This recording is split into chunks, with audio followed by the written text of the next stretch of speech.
Artinya ikhtiar itu prasyarat. Dan jangan sampai kita memberhalakan ikhtiar. Jadi jangan sampai memberhalakan ikhtiar. Tapi ikhtiar itu adalah bagian dari upaya kita untuk memastikan bagaimana usaha-usaha dan cita-cita kita bisa tercapai. Oleh karena itu jangan kikir bekerja keras. Nikmatilah tantangan. Karena di sanalah orang hebat, orang kuat, orang tangguh dibesarkan. Kapal yang berlabuh di pelabuhan itu aman. Tapi bukan itulah tujuannya dibuatnya kapal. Lalu yang kedua, saya ingin berbagi cerita tentang seorang ibu. Ibu ini usianya 46 tahun. Beliau mohon izin sama suami sama anaknya mau kuliah lagi. Di usia 46 tahun, bukan mau mengambil S2, S3. Tidak, ibu ini mau ambil D1 ilmu tafsir. Ditanya sama anaknya, sama suaminya. Ini mami ini sudah tua mau apa kuliah lagi? Apa jawaban ibu ini? Beliau mengatakan, mami mau mengerti arti bacaan sholat dan mau menyelamatkan anak-anaknya dari api neraka.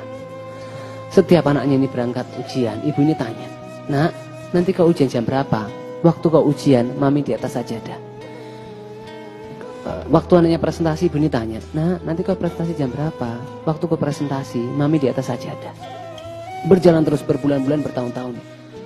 Sampai 2 bulan lalu ada global listing dari ACC di Amerika ya, American Conservation Coalition, masukkan anaknya 1 dalam 30 pemuda di bawah 30 tahun.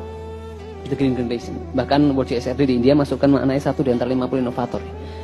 Siapakah ibu itu ya? Ibu yang membesarkan saya, Bapak Ibu semua. Saya ingin ceritakan bagaimana pengorbanan kedua orang tua saya dulu. Dan saya yakin di ruangan ini kita menyaksikan orang tua kita melakukan pengorbanan yang sama. Saya kelas 3 SD, saya ingat ada tugas ngetik naskah drama. Di rumah itu tidak ada komputer, tidak ada laptop. Bapak saya itu bawa mesin ketik dari kantor keluarga kami ke rumah. Ibu saya ngetik mulai malam sampai pagi. Saya diterima di SMP 3 Malang, itu nomor 7 dari bawah. SMP favorit di sana. Itu ayah ibu saya senang sampai syukuran nasi kuning waktu itu buat 1 RT. Bahkan satu momen yang banyak orang yang tahu. Bapak saya itu jual tanahnya supaya saya, anaknya yang namanya Gamal ini bisa kuliah di kedokteran.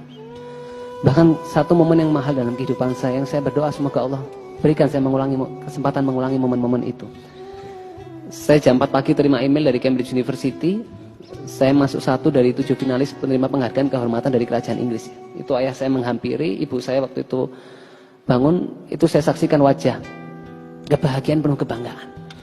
Jadi I have something life for, someone I must not disappointed. Dan saya yakin di masjid ini bukan saya saja yang merasakan.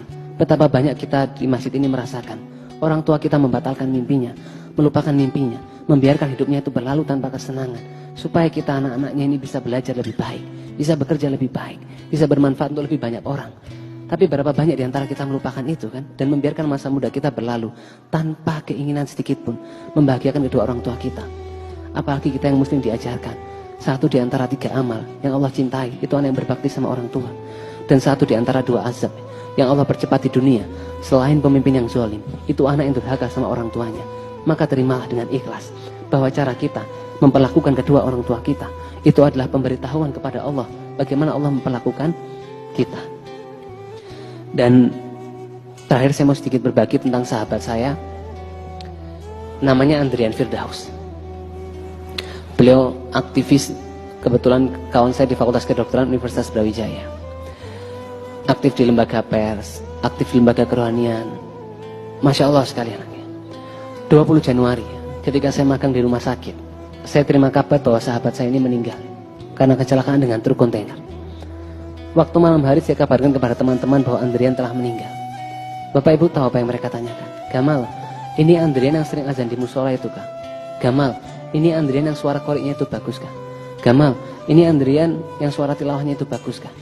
Jadi sahabat saya ini dikenal dengan kepandaiannya melantunkan ayat suci Al-Quran dan hobinya mengumandangkan azan. Kepintaran, kekayaan, jabatan, popularitas, keindahan paras, itu semuanya akan kita tinggalkan kan? Tapi betapa kita lalai mengingatnya, seolah-olah kita ini akan hidup selamanya, sehingga kita mengutamakan dunia yang fana ini.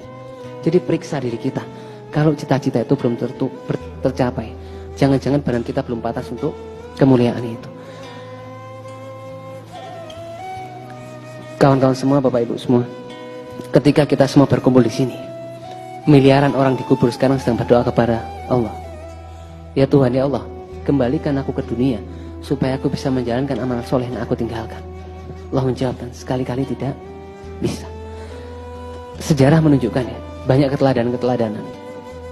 Kiai Haji Hasyim Asy'ari, perjuangannya bertahun-tahun, hari ini di Kemenak saja tercatat 27.000 pondok pesantren NU. Itu kita habiskan usia kita satu hari mengunjungi satu pondoknya sampai usia 50 tahun nggak selesai. 106 tahun yang lalu, Kiai Haji Ahmad Dahlan keluar rumah, menawarkan perabot rumahnya dijual untuk gaji guru-guru yang mengajar di sekolah Muhammadiyah.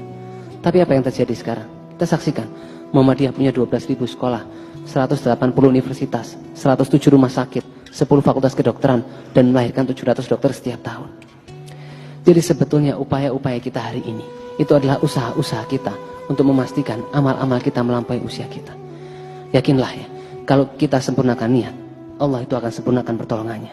Dan kalau akhirat yang kita tuju, maka dunia akan datang dalam keadaan tunduk. Tetaplah menjadi pejalan dalam jalan-jalan kebaikan. Karena jalan kebaikan adalah jalan Allah, sehingga dia yang berjalan dalam jalan kebaikan sesungguhnya sedang berjalan bersama Allah. Terima kasih. Wassalamualaikum warahmatullahi wabarakatuh.